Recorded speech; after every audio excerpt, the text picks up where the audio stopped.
Era meia-noite, um piloto de caça iraniano apertou o botão de disparo e os sistemas do avião simplesmente pararam. Não foi um mau funcionamento, não foi um erro humano.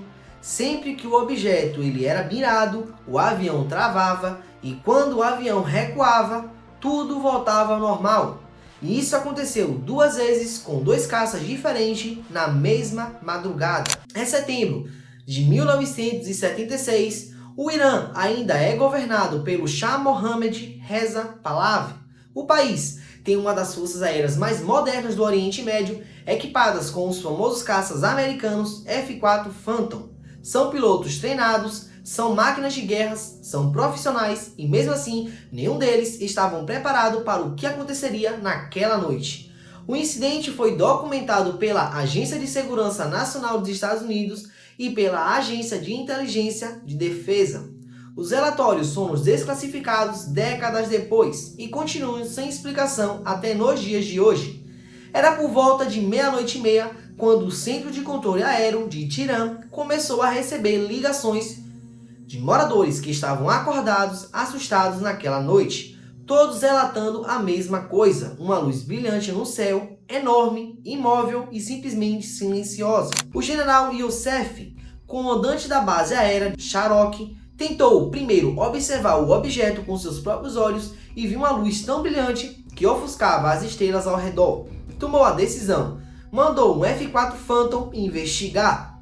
O tenente Adi Nazeri decolou e avançou em direção a esse tal objeto. À medida que ele se aproximava, a luz crescia, enorme, pulsante e com luzes coloridas girando ao redor. Vermelho, verde, laranja, azul e depois de alguns minutos voando em direção ao objeto, os sistemas de comunicação e instrumentação do avião falharam completamente. Agora, sem comunicação, sem instrumentos, no meio da noite sobre Teherã, o piloto virou o avião e voltou para a base. E sabe o que aconteceu quando ele abandonou a perseguição? Simplesmente tudo voltou a normal. A comunicação, instrumentos, tudo voltou. Como se o objeto soubesse exatamente o que estava fazendo. O general Youssef não desistiu, não terminou por aí. Ele simplesmente mandou um segundo F-4, só que desta vez com o Major Parviz Jafari, um piloto experiente, calmo e condecorado. E se alguém poderia resolver aquilo, era ele. O cara era barril, né?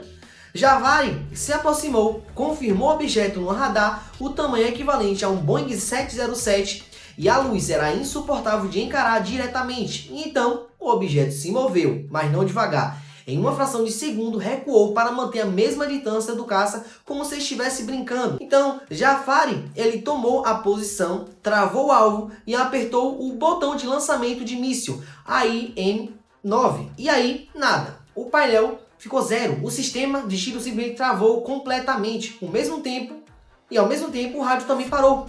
Um caça de guerra com piloto treinado, com um míssil travado no alvo e não conseguiu disparar. Por quê? Foi então que o objeto fez algo que Jafari nunca esqueceria. Do objeto principal se separou um segundo objeto menor e uma esfera de luz totalmente intensa, que veio direto em direção ao F-4 em alta velocidade.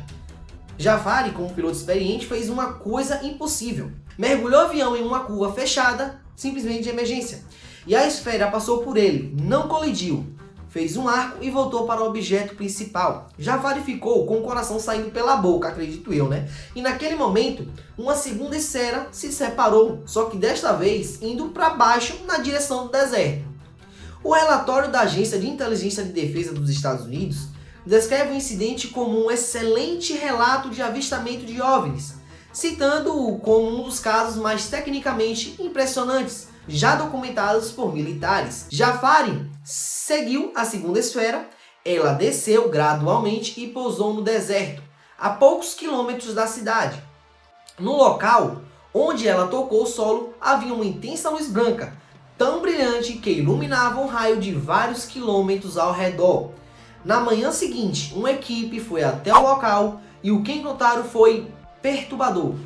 O solo estava marcado. Havia traços de radiação eletromagnética anormal e moradores das redondezas relataram que naquela noite sentiram uma vibração tão intensa como uma pressão no peito sem barulho algum.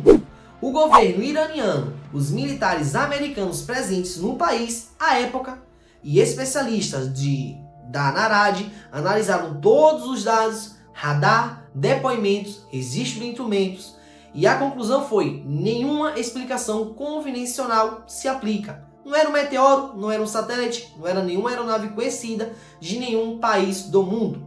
O general John, dos Estados Unidos, que recebeu o relatório, descreveu o incidente como extraordinário. O caso foi usado como exemplo de estudo em treinamentos militares americanos sobre WAPs durante décadas. Vamos para um segundo e pensar. Não estamos falando de um ser vivo animado que viu uma luz estranha. Estamos falando de 2 pilotos militares treinados de uma força aérea equipada pelos Estados Unidos com dados de radar confirmados e relatórios assinados por generais e documentos da CIA e da NSA, que ainda hoje, quase 50 anos depois, não tem explicação. Estamos falando de uma tecnologia que conseguia desligar sistemas eletrônicos de um caça de combate de forma seletiva, se separar em objetos menores, manobrar em velocidades e direção impossíveis para qualquer aeronave humana conhecida. E aparentemente a escolhia não destruir, escolhia apenas se defender. E temos diversas teorias. E a primeira é a tecnologia extraterrestre, que é a mais óbvia, mas também a que mais diz de fé. A segunda teoria é uma tecnologia humana secreta, algum programa de armas dos anos 70 que nunca foi revelado, mas então, por que sobrevoar Tirã? Por que se expor dessa forma? E a terceira teoria seria um fenômeno que ainda não temos ciência para explicar. Não é alienígena, não é humano, é algo que a nossa física simplesmente não dá conta. E sabe o que intriga mais de tudo? Que o Major Zafari, o piloto que tentou atirar, continuou falando sobre aquela noite pelo resto de sua vida. Nunca negou, nunca recuou e disse que o que viu mudou completamente a sua visão de mundo. O céu de Teherã ficou quieto naquela madrugada. O objeto sumiu tão repentinamente quanto ele apareceu. Nenhuma explicação foi dada oficialmente à população. Os pilotos foram instruídos a não falar. Mas os documentos eles existem, os depoimentos existem, os dados do radar também existem. E uma pergunta persiste 48 anos depois: o que exatamente sobrevoou Tirã naquela noite de setembro? E o mais importante, por que ele veio? Talvez nunca sabíamos a resposta, ou talvez a resposta já está aqui, esperando alguém olhar para o céu no momento certo. Bom, qual dessas 3 teorias você acredita? Tecnologia alienígena? Tecnologia humana secreta? Ou algo que a ciência ainda não explica de certa forma? Comenta aqui embaixo que eu quero ler todos os comentários. E se o caso de Teherã te deixou com a pulga atrás da orelha, você precisa ver o próximo vídeo. As 3 vezes que o Brasil virou palco de avistamentos de OVNIs que envolve militares, criaturas, documentos oficiais, um encobrimento que chega até mesmo nos dias de hoje. Clica no card que está aparecendo aqui agora e se inscreve no canal. Até a próxima!